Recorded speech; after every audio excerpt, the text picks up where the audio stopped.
about Ohm's law. So let me start. Okay. So Ohm's law. Student, पिछली class में हमने ये discuss किया था कि किस तरह से जो है पोटेंशियल और करंट में एक दूसरे को क्या करते हैं, अफेक्ट करते हैं। और उसमें हमने ये देखा था कि जैसे जैसे पोटेंशियल को आप इंक्रीज करते हैं वैसे वैसे आपका करंट भी क्या होता है, इंक्रीज होता है, राइट। इसी को ओम्स ने फिजिकली ऑब्जर्व किया और एक्सपेरिमेंट के थ्रू चीज़ों को डिस्क्राइब किया और उसको लॉ के फॉर्म में 1827 में एक जर्नल में पब्लिश किया, राइट। ओके, सो आइए देखते हैं कि ओम्स लॉ क्या कहता है और किस तरह से जो है ओम्स ने इसको डिस्क्राइब किया। तो ओम्स ने एक बेसिक रेजिस्टेंस लिया, एक बल्ब लिया, उसको एक वोल्टेज से जोड़ दिया, एक वेरिएबल वोल्टेज से जोड़ा और यहाँ पे एक एमीटर लगाया जो क्या करेगा, हमें करंट को बताएगा, right. This is the variable voltage, ये एक वेरिएबल वोल्टेज है। यहाँ से वोल्टेज को हम चेंज करेंगे और ये वोल्टेज चेंज होने के बाद इसमें करंट में कितना वेरिएशन हो रहा है, इसको जो है ओम्स ने नोट किया।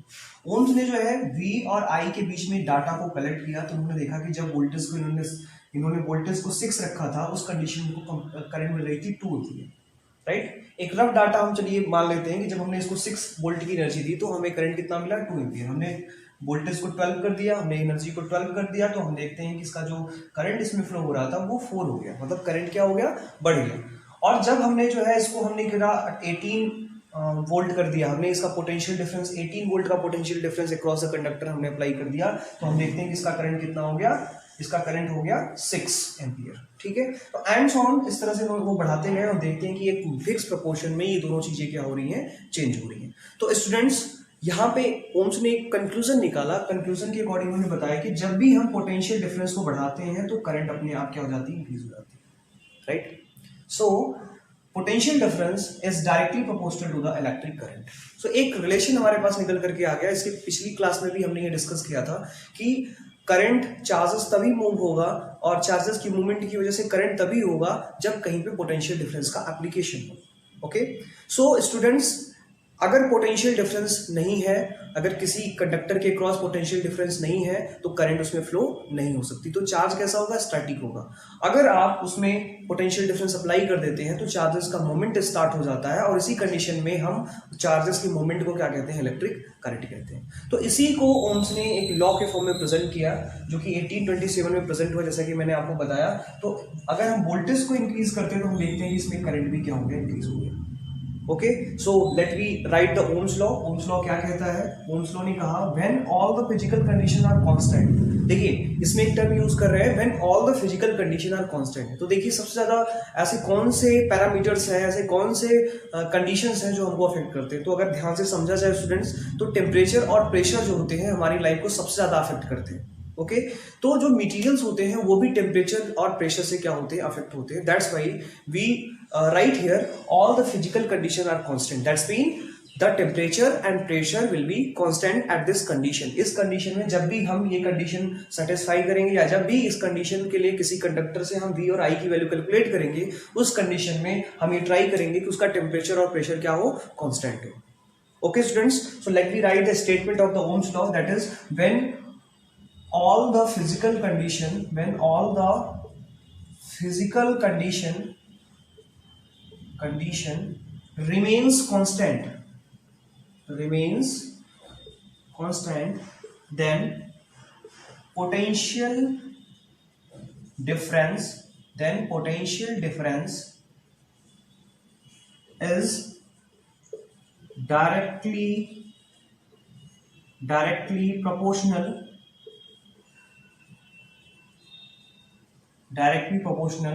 to the electric current.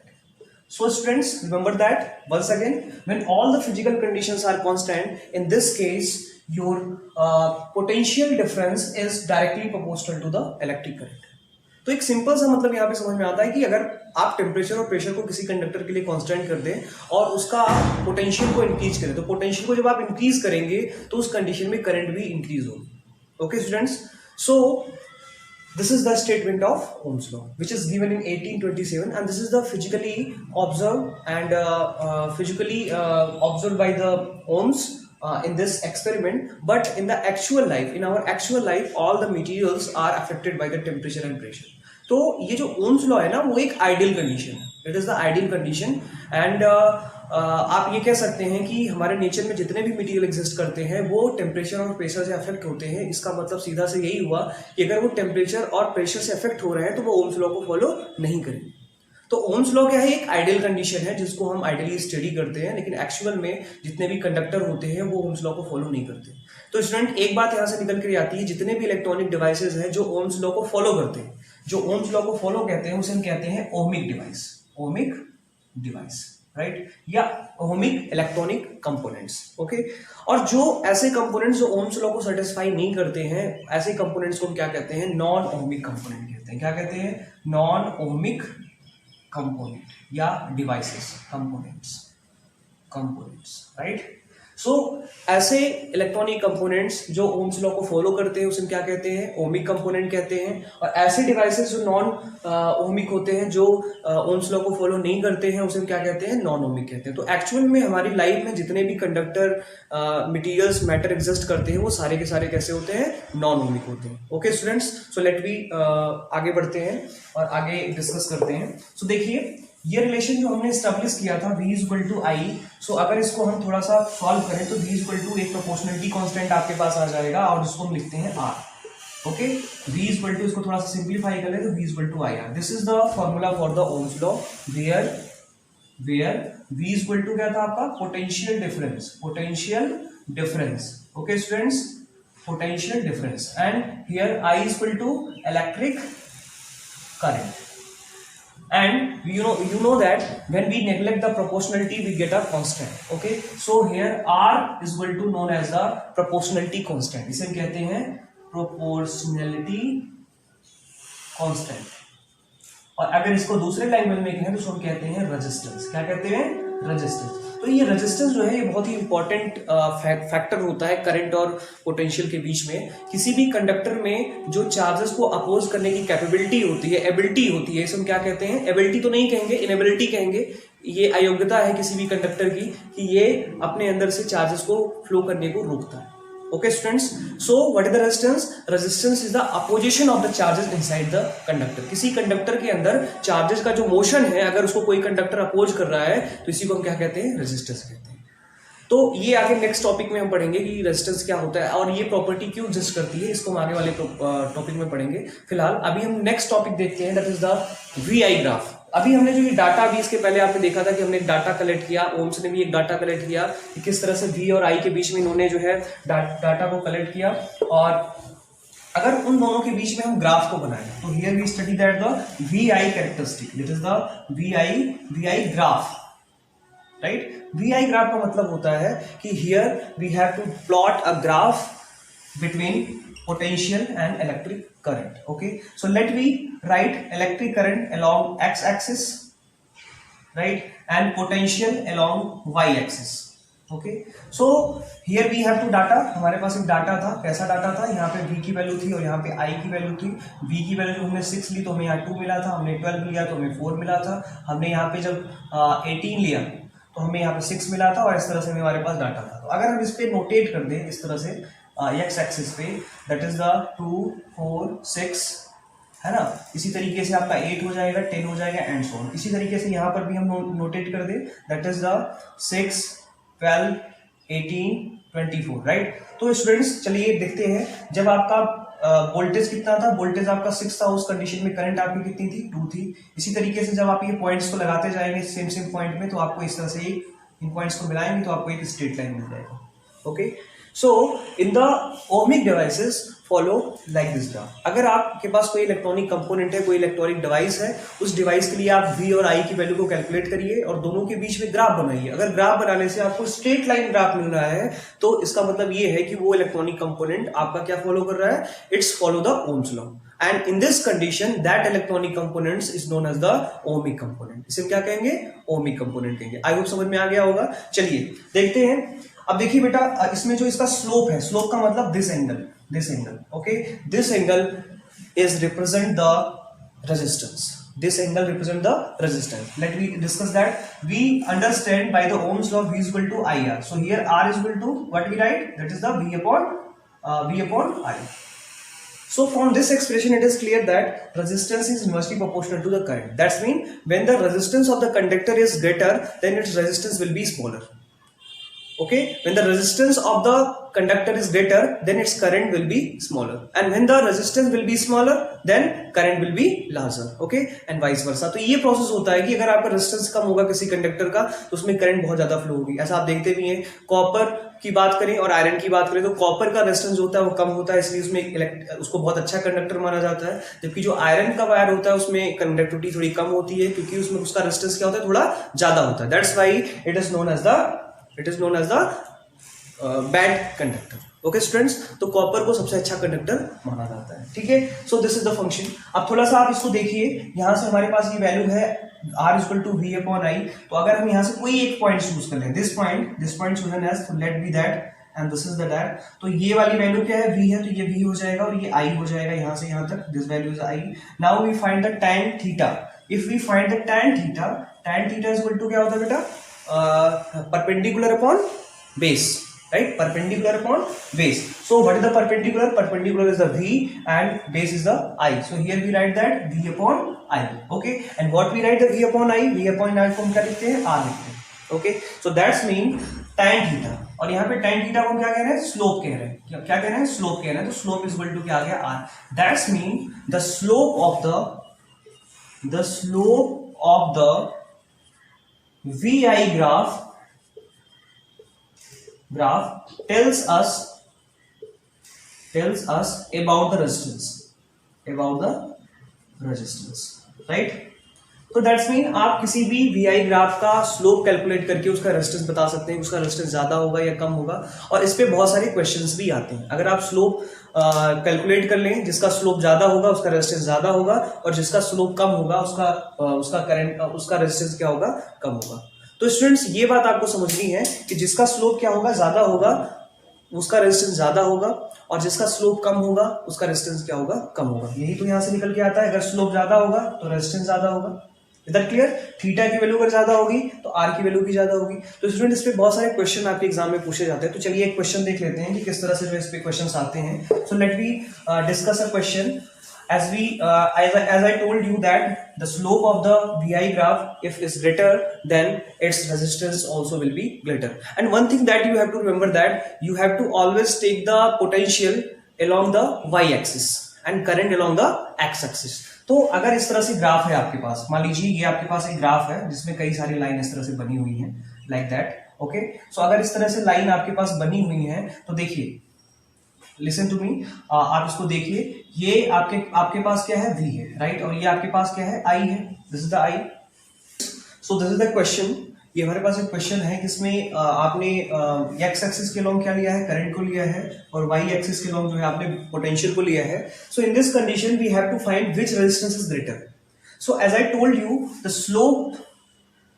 Slope that is tan theta is equal to resistance. Okay, जो किसी भी VI ग्राफ का जो स्लोप होता है वो हमें क्या बताता है, रेजिस्टेंस बताता है. तो स्टूडेंट्स आप बताइए इसका किसका स्लोप ज्यादा है. तो ये देखिए, इसको आप θ1 मान लीजिए, this is θ2 and this is θ3. Okay, so in this condition θ3 is greater than θ2 is greater than θ1. So which θ is greater, so θ3 is greater. That's mean slope of R3 is more. That's why that is resistance 3 will be greater. In this case, R3 is much greater than R2 is much greater than R. So इसको आप initially भी समझ सकते हैं. देखिए यहाँ पे अगर आप देखें तो वोल्टेज आपका इतना है और इस कंडीशन में करंट आपकी सबसे कम है. This is the value of current. यहाँ से यहाँ तक I1 की वैल्यू है. अगर इसकी बात करें तो इसकी बात अगर हम यहाँ से ऑब्जर्व करें तो हम देखिए करंट हमको यहाँ इतनी मिल रही है, राइट, और यहाँ पे हमको करंट सबसे ज्यादा मिल रही है, राइट. तो जहां पे ज्यादा करंट होगी, दैट्स मीन वहां का रेजिस्टेंस कम होगा. ऑब्वियसली आपको पता है, क्योंकि R जो होता है, resistance is inversely proportional to current. Current अगर ज्यादा होगा तो रेजिस्टेंस कम होगा, और रेजिस्टेंस अगर कम होगा, रेजिस्टेंस आपका कम होगा तो करंट ज्यादा होगा, और करंट अगर कम होगा तो रेजिस्टेंस आपका ज्यादा होगा. दिस इज ऑब्वियसली ट्रू, जो आपने ओम्स लॉ से ये बताया. तो स्टूडेंट्स यहाँ पे एक बात ये समझ में आती है कि देखिए ये थर्ड वाला जो ग्राफ है, थर्ड वाला जो ये रेजिस्टेंस है, ये सबसे बड़ा एंगल सस्पेंड कर रहा है. अगर ये सबसे बड़ा एंगल सस्पेंड कर रहा है, in this case θ3 is greater than θ2 is greater than θ2, that's mean slope of the R3 line R3 या resistance R3 is greater, that's mean its resistance will be greater. आप इसको दूसरी तरीके से समझिए, देखिए अगर यहां से ये पॉइंट पे आप करंट की वैल्यू निकालो इतनी वैल्यू मिल रही है, अगर यहां से निकालो तो इतनी वैल्यू मिल रही है, और यहां से निकालो तो इतनी वैल्यू मिल रही है, तो सबसे कम करंट जो है वो R3 में मिल रही है, जो ऑब्वियसली ट्रू है कि अगर रेजिस्टेंस सबसे ज्यादा होगा तो उसमें करंट क्या होगी, सबसे कम होगी। तो स्टूडेंट्स इस तरह के क्वेश्चन जो है आपके एग्जाम में आते हैं। ओके स्टूडेंट्स, तो इस तरह के क्वेश्चन आप क्या करेंगे, ध्यान में रखेंगे। देखिए अब कभी कभी क्वेश्चन पूछते वक्त जो है बहुत ही चालाकी कर देते हैं बोर्ड के लोग जो है, जो एग्जाम आपका लेते हैं, वो क्या करते हैं, जैसे अभी मैंने आपसे बताया कि v को क्या करना है, आपको जो है y एक्सिस पे लेना है, और i को क्या करना है, आपको x एक्सिस पे लेना है। आप इसी पैटर्न को चेंज कर देते हैं, वो क्या करते हैं, यहाँ पर जो है आपको i दे देंगे और यहाँ पर v की वैल्यू दे देंगे, तो ये थोड़ा सा रिजल्ट आपका उल्टा हो जाएगा फिर, है ना। तो वहां पे जो सबसे स्मॉलर स्लोप का रहेगा वो उसका रेजिस्टेंस क्या होगा, सबसे ज्यादा होगा। ठीक है, तो स्टूडेंट हमेशा याद रखना है जो मैंने आपको बताया कि slope tan theta is greater then resistance will be greater. It is applicable only when the current along the x axis and potential along the y axis. I hope आपको क्लियर हो गया होगा। अगर आपको करंट जो है y axis पे दिया हुआ है और पोटेंशियल जो है x एक्सिस पे दिया हुआ है, तो रिजल्ट जो है आपका क्या हो जाएगा, उल्टा हो जाएगा। इन this case the smaller slope will be greater resistance. Okay student, I hope clear हो गया होगा। फिर से एक बार सुनिए, अगर आपका जो करंट है वो x एक्सिस के लॉन्ग है और पोटेंशियल y एक्सिस के लॉन्ग है, in this case slope of the vi graph is greater then resistance will be greater. और इसी को थोड़ा सा उल्टा कर दे, अगर हम ये कहें कि जो आपका पोटेंशियल है वो आपका y एक्सिस के लॉन्ग दिया हुआ है और करंट जो है जो आपका पोटेंशियल है वो x एक्सिस के लॉन्ग दिया हुआ है और करंट आपका y एक्सिस के लॉन्ग दिया हुआ है, उस कंडीशन में smaller slope will be greater resistance. तो ये थोड़ा सा आपको अंतर पता होना चाहिए, अगर क्वेश्चन इस तरह से आता है तो आप उसको आसानी से। Okay students, now we will discuss about the resistance. Resistance को आप कैपिटल R से नोट करते हैं। अभी हमने ये देखा कि किस तरह से जो है किसी भी VI ग्राफ का जो स्लोप होता है, VI ग्राफ का जो स्लोप होता है, VI ग्राफ का जो स्लोप होता है, इट रिप्रेजेंट द रेजिस्टेंस। तो स्लोप ज्यादा होगा तो रेजिस्टेंस क्या होगा, ज्यादा होगा। Okay students, so what is the meaning of resistance? Resistance का मतलब होता है the opposition of charges inside a conductor. Okay students, किसी कंडक्टर के अंदर जो चार्जेस का अपोजिशन होता है that is known as the electric resistance, या उसको हम क्या रिप्रेजेंट करते हैं, रेजिस्टेंस रिप्रेजेंट करते हैं। ओके स्टूडेंट, आई होप आपके समझ में आ गया होगा। अगर आप किसी भी कंपोनेंट के लिए उसका VI कैरेक्टरिस्टिक ड्रॉ करते हैं और उसका स्लोप आपको ज्यादा मिल रहा है, इसका मतलब उस कंपोनेंट का रेजिस्टेंस भी क्या होगा, ज्यादा होगा। ओके स्टूडेंट्स, सो एक बार फिर से देखते हैं what is the resistance. Resistance is the opposition of charge inside a conductor. किसी कंडक्टर के अंदर चार्जेस के फ्लो का जो अपोज होता है एटम के द्वारा या इलेक्ट्रॉन्स के द्वारा, उसे हम क्या कहते हैं, that is the resistance. Okay, अब ओम्स लॉ से हमारे पास फॉर्मूला पता है, that is the V equal to IR। V equal to IR, तो यहां से हमारे पास R इक्वल टू आ जाता है V अपॉन I, जो रिप्रेजेंट करता है कि रेजिस्टेंस जो होता है वो करंट की इनवर्सली प्रोपोर्शनल होता है। That's mean when the resistance is greater then current will be smaller, and when resistance will be smaller then current will be greater. Okay, so this is the relation between resistance and current. You have to always remember that अगर किसी भी material का resistance ज्यादा है तो वो current को allow नहीं करेगा और वो इंसुलेटिंग बिहेवियर करेगा, और किसी रेजिस्टेंस का अगर किसी भी मटेरियल का रेजिस्टेंस अगर कम है तो वो करंट को क्या करेगा, बहुत ही अच्छे से अलाउ करेगा और वो कंडक्टर बन जाएगा। ओके स्टूडेंट्स, तो कहीं ना कहीं जो मटेरियल का कंडक्टेंस है या फिर उसकी जो कंडक्टिविटी है वो उसके रेजिस्टेंस पे डिपेंड करता है। अगर रेजिस्टेंस ज्यादा होगा तो वो बहुत अच्छा कंडक्टर नहीं होगा, मतलब वो इंसुलेटर होगा, और अगर उसका रेजिस्टेंस कम होगा तो वो क्या होगा, बहुत अच्छा कंडक्टर होगा। सो स्टूडेंट्स, ये बात आप समझते रहिए। Now let me discuss how we measure the resistance. तो इंटरनेशनल सिस्टम ऑफ यूनिट ने रेजिस्टेंस की यूनिट क्या बनाई, ओम। चलिए देखते हैं resistance, unit of resistance. Okay, so unit of resistance को हम इसमें क्या कहते हैं, ओम कहते हैं। इसको हम कुछ इस सिंबल से दिखाते हैं। हम ओम्स को ऑनर करने के लिए उनके नाम पर ये रेजिस्टेंस की यूनिट रखी गई। देखिए ध्यान से समझिए, V इक्वल टू IR आपके पास फॉर्मूला होता है, तो R इक्वल टू क्या हो गया, V upon I। Okay students, so V को जो वोल्टेज होता है, इस वोल्टेज को हम रिप्रेजेंट किससे करते हैं, we represent the voltage by volt. Okay, and current को हम एम्पियर में मेजर करते हैं, और वोल्ट पर एम्पियर को हम क्या कहते हैं, 1 ओम कहते हैं। Okay, so 1 ohm is equal to आ गया आपका 1 वोल्ट पर 1 ampere. Okay, so this is the relation between R, V and I. So 1 ohm is equal to 1 volt of 1 ampere. Now we have to define the 1 ohm. 1 ohm resistance को हमें क्या करना है, define करना है. So 1 ohm resistance को हम कुछ इस तरह से डिफाइन कर सकते हैं. Okay, when 1 ampere of current is flow through a conductor and its potential across the end of the conductor is 1 volt, then resistance will be 1 ohm. So you can write here 1 ohm is the amount of resistance when 1 ampere of current is flow through a conductor and the potential of the conductor, the potential of the end of the conductor will be 1 volt. Okay, so let me write that if potential difference between end of the conductor is 1 volt and 1 ampere of current flow through it, then resistance will be 1 ohm. Then resistance will be 1 ohm. Okay students, so you have to know that if the potential difference between end of the conductor is 1 volt and 1 ampere of current flow through it, then its resistance will be 1 ohm. Okay students, तो आपको ये बात क्या करनी है, remember रखनी है कि हमारे पास एक कंडक्टर है, उस कंडक्टर के एंड का जो पोटेंशियल डिफरेंस है कितना है, 1 वोल्ट है और उसमें से 1 एम्पियर की करंट फ्लो हो रही है. इसका मतलब ये है कि उसका पोटेंशियल, उसका जो रेजिस्टेंस होगा वो कितना होगा, 1 ओम होगा. So you have to remember that 1 ohm is the amount of resistance when 1 ampere of current flow through a conductor which having potential difference 1 volt.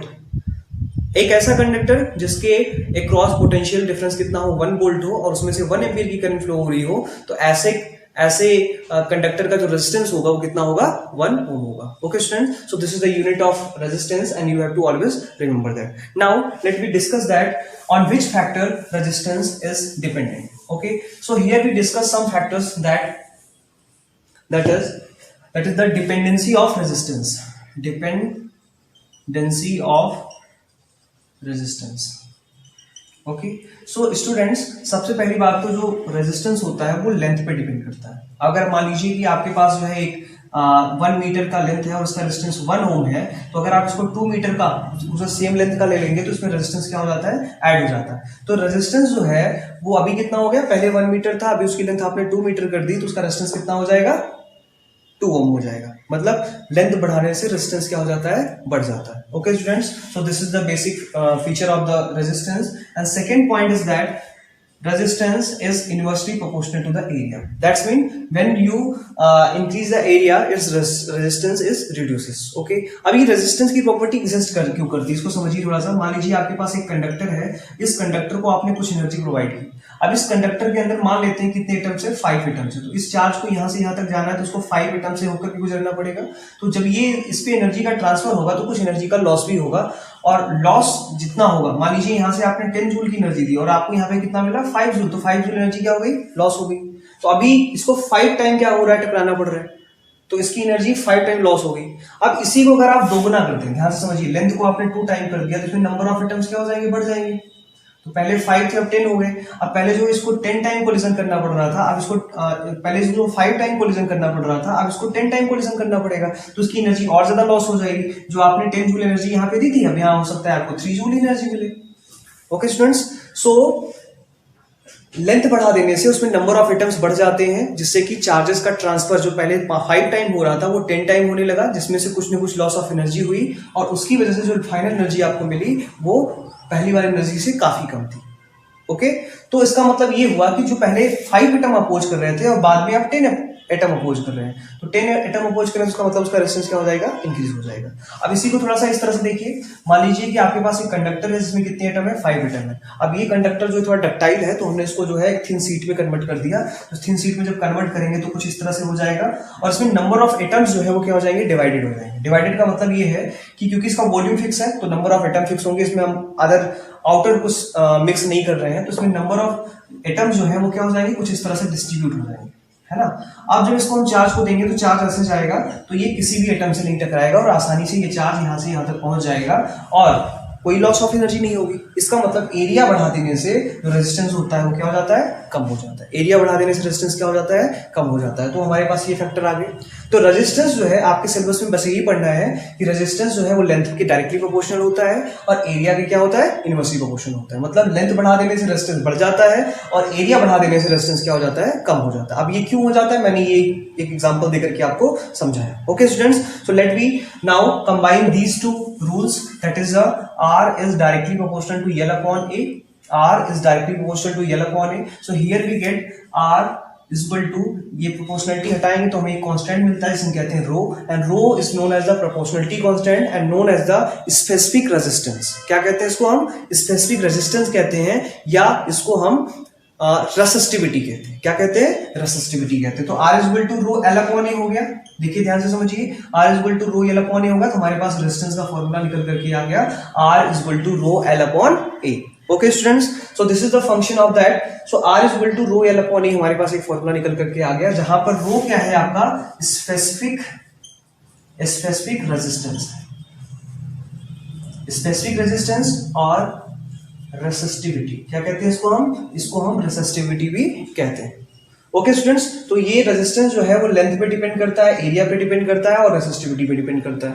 अब जो रेसिस्टिविटी होती है वो किसी मटेरियल के लिए क्या होती है, फिक्स होती है। किसी मटेरियल के लिए क्या होती है, ये फिक्स होती है। रेसिस्टिविटी कभी भी किसी मटेरियल के लिए चेंज नहीं होती। ये ना तो लेंथ पे डिपेंड करती है, ना तो एरिया पे डिपेंड करती है। ओके, ये बस मटेरियल, नेचर ऑफ मटेरियल पे क्या करती है, डिपेंड करती है। जैसे कॉपर की रेसिस्टिविटी कुछ अलग होगी, ओके, और आयरन की रेसिस्टिविटी कुछ अलग होगी। अब ये डिपेंड नहीं करता कि उसकी लेंथ क्या है, एरिया क्या है। ओके स्टूडेंट्स, तो उस पर ये डिपेंड नहीं करता। Okay, so this is the resistivity. I hope आपको यहां तक समझ में आ गया होगा। तो आपको ये फॉर्मूला याद रखना है, R is equal to rho L upon A। Okay, so let we forward, आगे चलते हैं। Now let we study about the resistivity. Okay, तो स्टूडेंट्स हमारे पास है R rho L upon A। Now how can we define the resistivity. So मैंने आपको बताया कि रेसिस्टिविटी जो होती है वो किसी भी मटेरियल की कैरेक्टरिस्टिक होती है और रेजिस्टेंस किसी भी मटेरियल की प्रॉपर्टी होती है। प्रॉपर्टी जो है वो लेंथ और एरिया के अकॉर्डिंग चेंज हो सकती है, लेकिन किसी मटेरियल की कैरेक्टरिस्टिक जो होती है वो हमेशा क्या होती है, कांस्टेंट होती है। It does not change. Okay, so let how can we define the resistivity. So let L is equal to 1 metre. हमने एक कंडक्टर एज्यूम किया जिसका लेंथ कितना है, 1 मीटर है, और हमने उसी कंडक्टर का एरिया जो लिया था वो कितना लिया था, 1 metre square.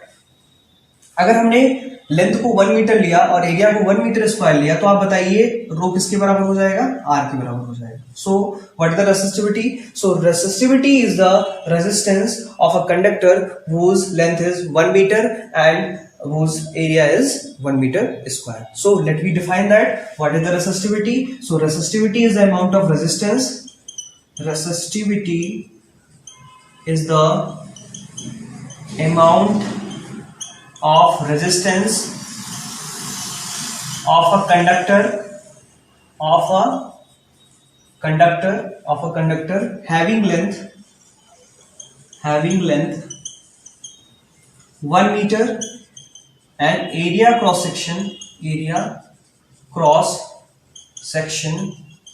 is 1 metre square. तो एक बात तो यहां से क्लियर हो गई कि जो रेसिस्टिविटी है वो कुछ अलग सी नहीं है, वो रेजिस्टेंस ही है, बट वो एक यूनिट लेंथ और यूनिट एरिया के लिए क्या है, डिफाइन है। Okay, so once again, what is the resistivity? Resistivity is the characteristic of material and resistance is the property of material. Characteristic does not change, does not depend on the length and area, but resistance can depend on the length and area.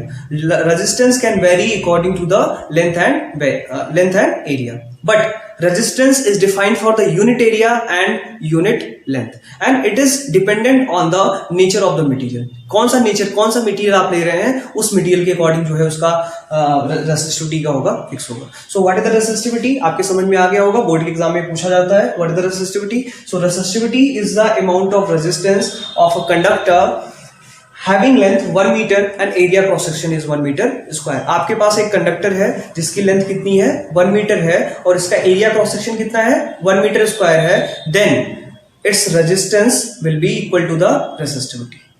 Okay students, तो I hope ये आपको clear हो गया होगा, और इस पे बहुत सारे न्यूमेरिकल आते हैं जो आप नेक्स्ट वाली क्लास में देखेंगे। So let we again now how can we measure the resistivity. So unit of the resistivity,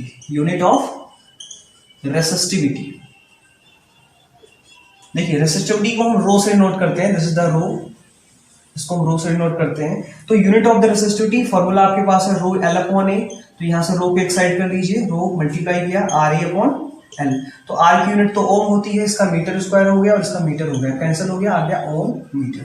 so what is the unit of resistivity? That is the ohm meter. You always write the resistivity in the form of ohm and meter. Okay? आपको last के slide में आपको कुछ एक table मिल जाएगा जिसमें किसी भी मटेरियल का रेसिस्टिविटी अलग अलग टेबल में, मतलब अलग अलग सीक्वेंस में अलग अलग मटेरियल का दिया हुआ है, जो आप अच्छे से देख लेंगे और अपनी कॉपी पे नोट डाउन कर लेंगे। तो स्टूडेंट आज हम इतना ही पढ़ते हैं। नेक्स्ट वाले लेक्चर में हम इन टॉपिक्स पे जो हमारे पास ये फॉर्मूले, इंपॉर्टेंट फॉर्मूले आज हमने डिराइव किए हैं, वो कौन कौन से डिराइव किए हैं तो मैं आपको बस एक मेंशन कर दे रहा हूँ। सबसे पहला फॉर्मूला हमने डिराइव किया V equal to I R, okay, and second formula is that the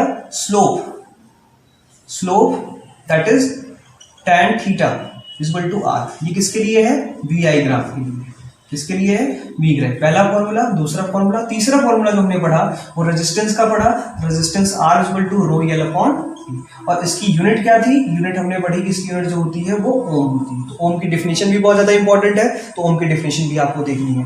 जो फोर्थ पॉइंट है, फोर्थ पॉइंट में हमने रेसिस्टिविटी के बारे में पढ़ा, और रेसिस्टिविटी की जो यूनिट होती है, रेसिस्टिविटी की जो यूनिट होती है वो कितनी होती है? ओम मीटर। ओके स्टूडेंट्स, तो आपको ये चार फॉर्मूले जो है आज देखने हैं, इसको समझने हैं और इस पे न्यूमेरिकल को प्रैक्टिस करना है। तो नेक्स्ट वाली क्लास में हम इन टॉपिक्स पे क्या करेंगे? ढेर सारे न्यूमेरिकल करेंगे, क्योंकि आपके चैप्टर में इन टॉपिक्स से बहुत ज्यादा न्यूमेरिकल्स आते हैं। तो नेक्स्ट लेक्चर में हम मिलेंगे और इस पे जो है बहुत सारे न्यूमेरिकल करेंगे। तब तक के लिए धन्यवाद आपका। आप वीडियो को देखिए, अगर आपको अच्छा लगे तो आप लाइक करिए, शेयर करिए, कमेंट करिए और अपने सजेशन देना मत भूलिए। इसके नोट्स जो हैं आपको डिस्क्रिप्शन लिंक में मिल जाएंगे। अभी ये चैप्टर कंप्लीट हो जाएगा, इसके बाद आपको डिस्क्रिप्शन लिंक में मिल जाएगा। तब तक के लिए आप पढ़िए, अच्छे से पढ़िए, ताकि आप अच्छा मार्क्स गेन कर पाए। Okay students, okay, thank you so much.